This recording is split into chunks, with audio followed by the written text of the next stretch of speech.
The U.S. seized two Venezuela-linked oil tankers on Wednesday, one with a painted Russian flag, and the U.S. Coast Guard had been chasing the vessel across the Atlantic since December.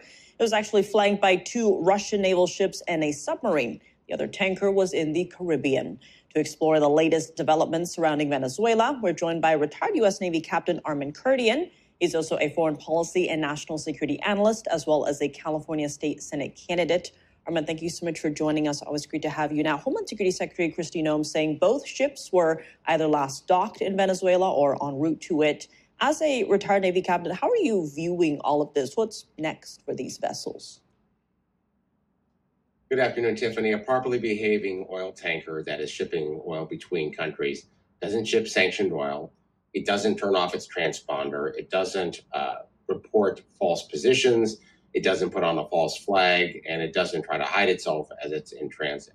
These tankers have been doing all of this, and there are dozens of tankers all over the world that have been doing this and enabling a lot of these countries to flaunt global sanctions against their particular countries. So these actions are lawful actions. In fact, in the seizure of the Bella One, I believe, which was north of the British Isles, the British government was actually supporting that action by detecting and monitoring and providing situational awareness to the American forces and the Coast Guard that boarded the ship and seized it.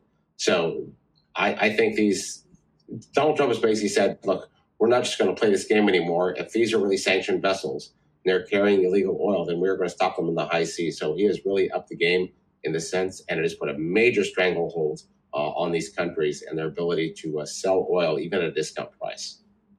And when it comes to Venezuela, Secretary of State Marco Rubio has said Venezuela can't turn into the operating hub for Iran, Russia, Hezbollah, China, or Cuba. Talk to us about the influence these countries have had in Venezuela and how big of a blow this will be to those countries if Venezuela severs those ties. Well, China, despite its massive economy, is not rich in mineral resources for fossil fuels, and they have to buy it from other countries. Similar to Japan. China has at one point of Venezuela's illicit oil, a lot of times at about a 10 to 12% discount on the global market.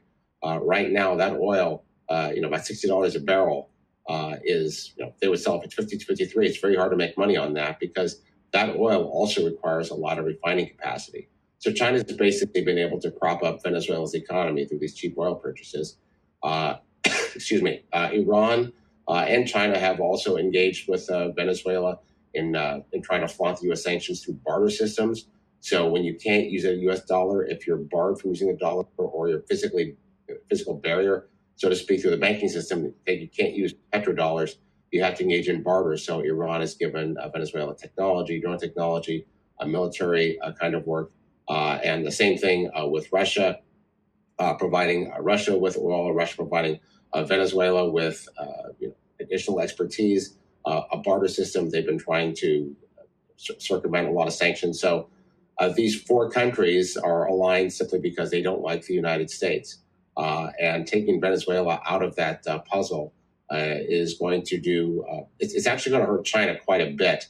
But I know China is not necessarily on the same level as Iran or Russia in terms of global bad actors, but they are certainly a global competitor to the United States.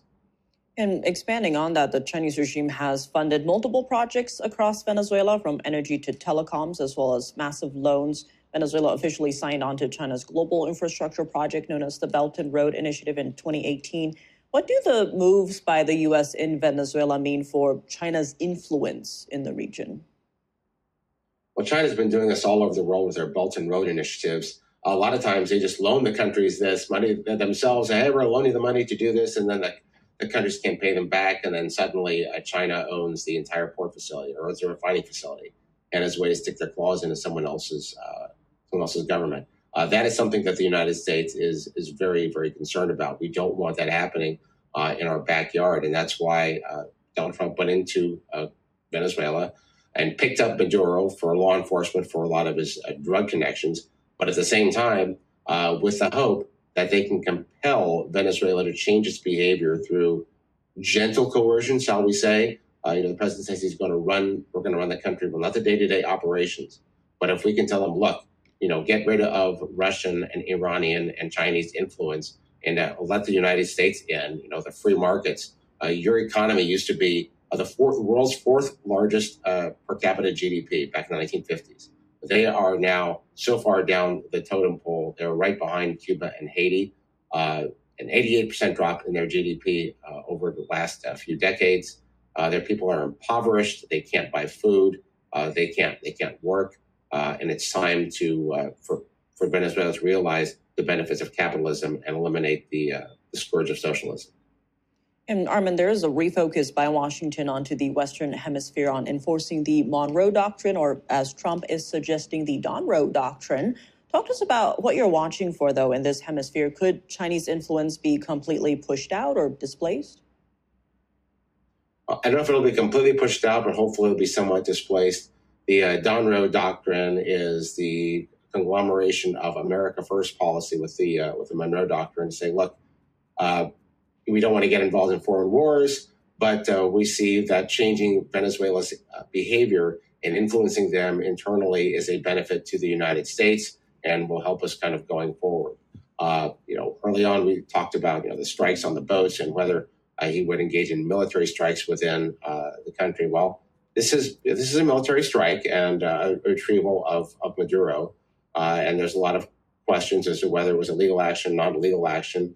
And I think those are fair questions to ask. But at the same time, you can't simply overestimate or overemphasize the significance of the action, success of it, and the effect it's had on a lot of the leaders within Central and South America, especially in Colombia, right there next door, where a lot of those drugs are actually manufactured. So a lot is to be seen as to how Venezuela will behave. If they do change their behavior, and they stop using American citizens as pawns and imprisoning them for this, that, or the other thing, then that attitude might change throughout the rest of the country.